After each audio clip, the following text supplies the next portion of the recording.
Mesdames et messieurs, pendant des décennies, le droit international a été la clé de voûte sur laquelle pouvaient se reposer les États. Aujourd'hui, il est ouvertement remis en question. Or, quand le droit international est bafoué, le monde entier est perdant. On laisse libre cours à l'instabilité et à la violence. Le monde connaît une recrudescence de conflits que l'on croyait appartenir à une époque révolue. Dans ce contexte, l'Europe continue de faire le choix de la coopération et non de la confrontation. Le choix de l'ouverture et non de l'exclusion. C'est un choix remarquable, parfois difficile et qui demande du courage. Mais c'est aussi un choix qui a permis à l'Europe de prospérer et de trouver sa voie. Avec l'Europe, nous sommes mieux préparés pour faire face aux évolutions en cours dans le monde numérique, renforcer nos armées ou encore lutter contre le changement climatique. Ce ne sont là que 3 exemples de l'inestimable plus-value de l'Union européenne. Mais l'Europe doit encore affirmer davantage son leadership.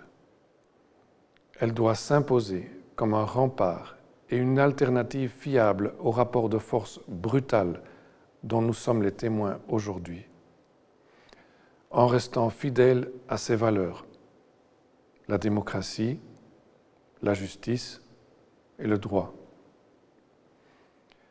Respecter le droit des gens et les droits fondamentaux, c'est assurer la dignité de chacun et c'est permettre d'instaurer la confiance dont nous avons tant besoin. Heureusement, alors que bien des droits sont violés, chaque jour, il reste des personnes qui honorent notre humanité. Il y a quelques semaines, j'ai rencontré 2 pères de famille, l'un palestinien, l'autre israélien. Tous 2 partagent une souffrance indescriptible, celle d'avoir perdu un enfant, victime du même conflit. J'ai été bouleversé par leurs témoignages. Ils ont renoncé à tout esprit de vengeance et choisi de porter un message de paix. Une paix qui allégerait leur souffrance.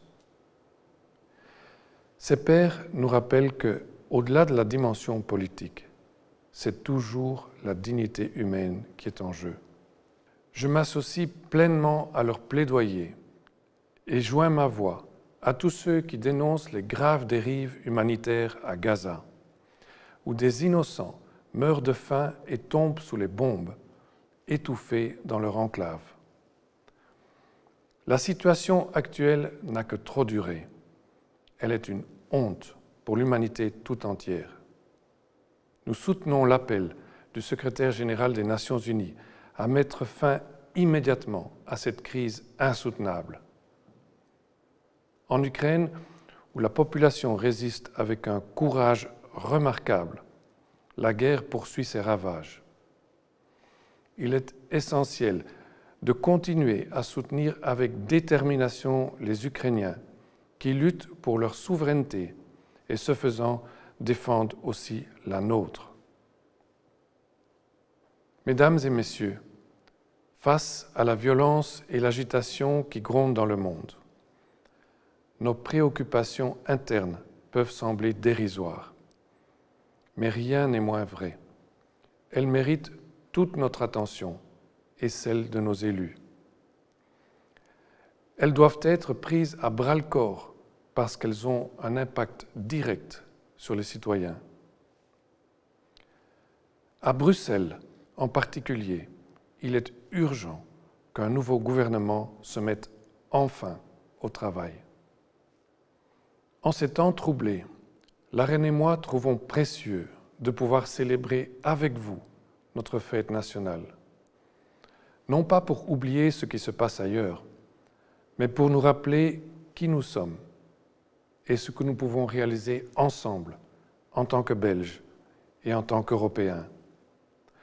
Puisons de cette journée de connexion et de célébration l'énergie nécessaire pour affronter demain avec confiance et enthousiasme.